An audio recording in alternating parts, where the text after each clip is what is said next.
Ito yung tinatawag na Sea of Clouds. Bakit kami? Meron pa daw taas. Pinipitpitan na kami na aming nung bayaw ko kasi nga dumaan lang kami dito pa. We're going to Manila. Tapos dumaan lang kami dito. Naiilang siya. Tapos nakita namin doon.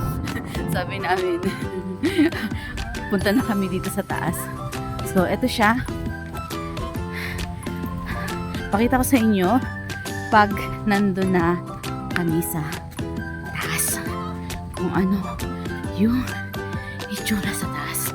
Medyo isip siya. Hiningal naman ako. Hi everyone! So, good morning. Medyo hinihingal pa ako.